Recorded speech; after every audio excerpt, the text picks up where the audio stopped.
자, 지금 뭐 주택임대 사업자가 어떤 혜택이 축소됐다라는 것들 때문에 지금은 뭐 주택임대 사업자를 활용한다는 게 큰 의미가 없지 않느냐라고 생각하는 분들도 계시지만 실질적으로 우리가 이것을 잘 연구해 보면 그 안에 정말 보석 같은 그런 부분들이 분명히 있거든요. 그래서 오늘 그 부분을 낱낱이 한번 분석을 해드리도록 하겠습니다. 그래서 주택임대사업자를 활용해서 부동산 성공 투자를 할 수 있는 이 방법을 말씀드리도록 하겠습니다. 자, 일단 우리가 주택임대 사업자 관련해서 이번 710 부동산 대책에서 그렇죠. 등록 대상의 변경이 있었습니다. 자, 일반적으로 우리가 주택임대 사업자로 등록할 수 있는 거는 바로 주택이죠. 그래서 과거 같은 경우에는 뭐 그것이 아파트다, 뭐 다세대 주택이다, 다가구 주택이다 이런 거 가릴 것 없이 다 등록을 할 수 있었죠. 자, 또 하나 우리가 그 준주택이라고 해서요. 주거용 오피스텔이라는 게 있습니다. 그렇죠. 그러니까 오피스텔 같은 경우에는 내가 사업용으로 선택을 할 수도 있고 주거용으로 선택을 할 수도 있는데 일반적으로 우리가 뭐 세입자들이 좀 편안하게 전입신고를 하게 하려면 결국은 이제 주거용으로 이제 많이들 선택을 하시죠. 그래서 주거용 오피스텔은 우리가 보통 준주택이다. 그렇죠. 그러니까 뭐 주택에 준하는 거다 이런 거죠. 자, 그래서 자, 준주택인 주거용 오피스텔 같은 경우에는 85제곱미터를 초과하면 등록 자체를 할 수 없습니다. 혜택이 아니라 등록 자체가 이제 안 되는 부분이어서 주거용 오피스텔을 가지고 여러분들이 혹시라도 내가 주택임대 사업자를 활용하겠다라고 하면 전용 85제곱미터 이하로 하셔야 된다라는 거, 그 부분 한번 체크를 해보셔야 될 것 같고요. 자, 그런데 어쨌든 주택임대 사업자에 대해서 지금 단기가 사라졌습니다. 이번 710 때. 그렇죠. 그러니까 지금 예전에는 우리가 단기다, 장기다 이렇게 해서 단기는 4년을 하고 장기인 경우에는 이제 8년을 하도록 돼 있고 혜택을 보려면 단기 4년이라고 하더라도 5년을 다 채웠을 때 혜택이 있으니까 대부분은 사실 실질적으로 5년이었고요. 장기인 경우에는 8년으로 되어 있지만 혜택을 모두 다 누리려고 하면 보통 10년을 채워야 되다 보니까 일반적으로 우리가 등록은 4년, 8년을 하더라도 실질적으로 뭐 의무적으로 해야 되는 거는 그냥 5년, 10년 이렇게 이해를 하시면 좋을 것 같은데요. 자, 아직도 뭐 단기로 하셨던 분들이 있기 때문에 새로 등록은 안 되지만 그렇죠. 자, 그래서 지금 단기는 어쨌든 간에 이번에 이제 사라졌습니다. 그래서 단기 민간 임대주택 4년은 매입 임대든 건설 임대든 두 개 다 폐지가 됐습니다. 그래서 더 이상 4년짜리 단기 임대는 등록을 할 수가 없다라는 거, 요거 꼭 기억을 하시면 좋을 것 같고요. 자, 그러니까 이제 살아남은 거는 8년짜리 그렇죠. 장기 일반 민간 임대주택밖에 없는데 이게 이제 8년이죠. 자, 이 안에서 매입 임대 중에서 그렇죠. 매입 임대 중에서 아파트만 폐지가 됐습니다. 자, 그러니까 지금 매입 임대 중에서 아파트만 폐지가 됐다라는 거죠. 결국 또 따지고 보면 거꾸로 보면 이런 거죠. 자, 건설 임대 중에서 아파트는 할 수 있는 거죠. 매입 임대. 그러니까 일반적으로 뭐 그냥 개인이 매입하는 이런 경우를 말씀드릴 수가 있겠고 뭐 임대 그 법인이라든지 이렇게 해서 내가 직접 건설을 해서 하는 거는 이번에도 빠진 거는 아니라는 거죠. 아파트가. 자, 또 하나는 뭐냐면 아파트만 폐지가 됐으니까 지금 그 민간 임대 그 일반 매입 임대 중에서 지금 우리가 보통 얘기하는 다가구 주택이라는 거 그렇죠. 보통 원룸들 이렇게 있으면서 주인 세대가 거주하면서 이렇게 이런 걸 보고 우리가 다가구 주택이라고 하는데 이런 다가구 주택이라든지 아니면은 지금 다세대 주택 우리가 보통 빌라라고 하는 그렇죠. 다세대 주택이나 연립 우리가 빌라라고 하는 이런 쪽이라든지 아니면은 아까 말씀드렸던 주거용 오피스텔 준주택 같은 경우에는 그대로 살아남았기 때문에 이제 빌라나 준주택, 오피스텔 같은 경우에는 8년으로 해서 장기 일반 임대를 한다라면 결국은 지금까지 있었던 대부분의 그 혜택들을 다 누릴 수 있다라는 거죠. 자, 그리고 또 하나 공공지원 민간임대라는 게 있습니다. 그렇죠. 약간 자기 일반하고 좀 다른 거죠. 공공의 어떤 성격을 가진 이런 경우에는 지금 매입이든 건설이든 모두 다 유지가 되고 있기 때문에 이 부분은 살아남았다라는 거 말씀을 드리겠고요. 자, 그리고 보통 세미나 오시면 또 많이 질문하시는 게 이런 부분들인데 뭐냐면 이거예요.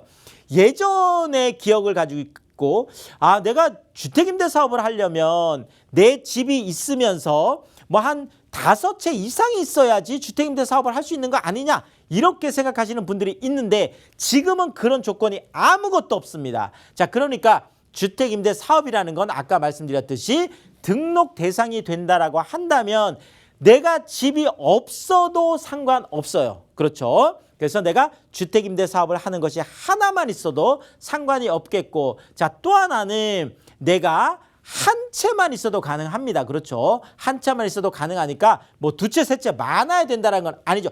과거에는 5채 이상 아니면 3채 이상 이런 조건들이 실제 있었습니다. 자, 근데 지금 현재는 내 집이 없어도 아니면 한 채만 있어도 등록이 가능하다라는 것까지 체크를 해드렸습니다. 자, 그러면 주택임대사업자로 등록을 한다라는 거는 내가 무슨 혜택이 있어야 뭐 한다라는 거죠. 물론 지금 의무로 봤을 때는 주택임대사업을 등록을 하건 아니면 주택임대사업을 등록을 안 하건 이제는 큰 차이는 사실 없어졌어요. 예전에는 그렇죠. 뭐 주택임대사업을 한다라고 하면 뭐 1년에 5% 이상 못 올리게 한다라든지 아니면 뭐 그 5년 동안 의무적으로 뭐 해야 된다 이런 것들이 다 있었는데 지금은 뭐 대부분이 그렇죠. 뭐 일반적인 경우에도 4년을 그냥 해야 된다 뭐 이런 것들이 계약갱신 청구권 이런 게 생기고 또 뭐 5% 이상 못 올리게 한다든지 다 있다 보니까 별 차이는 없습니다. 자, 그렇다 보니까 지금 현재는 어떻게 보면 그냥 일반적인 것보다 주택임대 사업으로 등록을 하면 의무는 비슷해졌으면서 오히려 혜택만 좀 많이 남아있는 이런 것들이 있기 때문에 뭐 사실상 우리가 해당이 된다라고 하면 실질적으로 활용할 필요가 있다는 얘기죠. 자, 첫 번째, 취득세를 최대한 85%까지 감면받을 수 있습니다. 지금 많은 분들이 취득세 때문에 그렇죠. 더더구나 내가 1주택을 갖고 있으면서 이런 투자용의 어떤 내가 주거하지 않는 투자용을 했을 때도 지금 뭐 8%, 2주택이면 8%, 3주택이면 12% 이렇게 되다 보니까 정말 투자하기가 어려운 거죠. 자, 그런데 지금 주택임대 사업자로 등록을 해서 한다라면 취득세가 최대 85%까지 감면을 받으니까 실질적으로 그게 뭐 8%가 되든 12%가 되든 크게 의미는 없다라는 거죠. 자, 그래서 취득세 감면 혜택이 예전에 1.1%일 때 하고 비교를 한다 그러면 거의 뭐 상상을 할 수 없을 정도로 어마어마한 혜택으로 지금 다가올 수가 있겠습니다. 자, 또 하나는 재산세 감면 혜택이죠. 자, 재산세 감면 혜택은 또 아무나 주지 않고 재산세는 오히려 2채 이상을 했을 때만 혜택을 줍니다. 자, 그래서 재산세는 100% 감면을 받을 수 있는데 최근에 또 재산세가 뭐 공시가격 현실화되면서 그렇죠. 지금 재산세 부담도 굉장히 늘어났기 때문에 지금 재산세를 100% 감면받을 수 있다라고 하면 이것도 이제는 굉장히 좀 큰 혜택으로 다가온다라는 거죠. 투자를 안 할 거면 모르겠지만 어차피 내가 투자를 할 거면 그렇죠. 뭐 취득세 85% 감면받고 재산세 100% 감면받고 이런 혜택을 안 누릴 이유가 없는 거죠. 자, 또 중요한 게 바로 이 부분이죠. 자, 1가구 1주택 양도세 비과세 이거를 할 때 주택수를 빼주는 경우가 뭐 거의 없어요. 아파트는 이제 뭐 가능하지 않죠. 자, 그런데 이제는 뭐 내가 1가구 1주택 비과세 양도세 그러니까 내가 살고 있는 아파트 한 채에 대해서는 1가구 1주택 비과세 혜택을 그대로 보면서 내가 뭐 다세대 주택이 됐건 아니면 연립이 됐건 아니면 주거용 오피스텔이 됐건 이런 것들을 무려 99채를 갖고 있어도 100채가 넘어가면 뭐 이제 또 그 기업형으로 넘어가니까 이제 개인들 경우에 그런 얘기죠. 자, 그렇다면 내가 살고 있는 아파트 한 채에 대해서는 1가구 1주택 비과세 혜택을 그대로 보면서 내가 투자를 한 것들에 대해서는 그렇죠. 또 혜택을 보는 이런 어떻게 보면 뭐 이중으로 혜택을 다 보는 거죠. 일가구주택 비과세 혜택도 보고 또 그 매입을 하는 것에 대해서는 장기 보유 특별 공제까지 가능한 이런 것들이 있으니까 당연히 뭐 혜택이 크겠습니다. 자, 여기에다가 지금 이번에 많은 관심을 받는 게 바로 이 부분이에요. 지금 임대소득세를 최대 75%까지 감면을 해주는데요.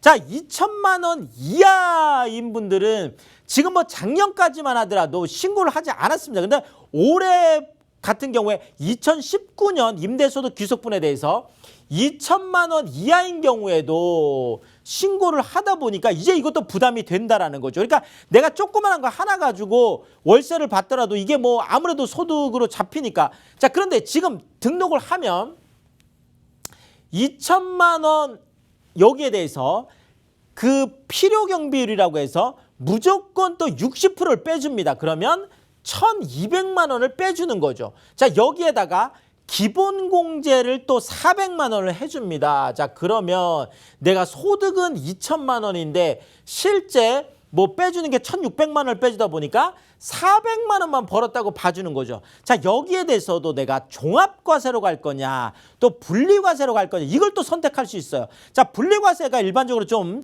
유리한데요. 14% 이제 단일세율로 하면 56만 원인데 여기에 대해서 75% 감면을 받으면 14만 원밖에 내지 않는 자, 큰 혜택이죠. 자, 건강보험료도 지금까지는 안 됐어요. 자, 그런데 올 11월부터는 2천만 원 이하에 대해서도 이제 내다 보니까 결국 건강보험료 같은 경우에도 80% 공제를 해주기 때문에 더더구나 주택임대사업으로 등록을 하면 1,000만 원 이하에 대해서는 아예 소득세라든지 건강보험료를 내지 않습니다. 자, 1,000만 원이 넘어가는 경우에도 뭐 임대소득세 75% 또 건강보험료 80%까지 또 공제받을 수 있기 때문에 이 부분에 대한 혜택들이 이제는 좀 크게 다가올 수밖에 없다 이렇게 말씀을 드리겠고요. 자, 종부세 합산 배제는 조금 복잡해졌습니다. 자, 이 부분이요. 종부세 합산 배제가 종전에 8년에서 이제 10년으로 연장됐기 때문에 이제는 그냥 10년이다 이렇게 생각을 하시면 좋을 것 같고요. 자, 또 하나가 7.10 부동산 대책에서 7월 11일 이후에 아파트 같은 경우에는 단기를 장기로 변경하는 경우에도 합산 배제가 불가합니다. 이 부분 챙기셔야 될 것 같고요. 자, 그렇지만 아파트 이외의 주택 그러니까 다세대 주택이나 연립 같은 이런 그 빌라라고 하는 이런 경우에는 장기 임대로 등록을 하면 종부세 합산 배제가 가능하다는 부분까지 말씀을 드렸고요. 다만 이 부분에 대해서 2018년 9월 14일 이후에 취득한 신규 취득분은 또 종부세 합산 배제가 안 된다는 이 부분은 또 체크를 하셔야 되겠습니다.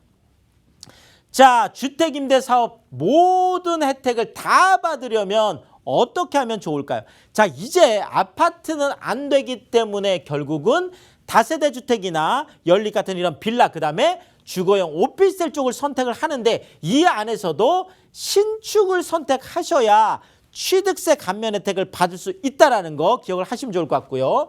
자, 전용면적 40제곱미터 이하의 초소형 주택 그리고 공시가격 6억 원 이하의 초저가 주택 쪽으로 선택을 하시면 좋을 것 같고요.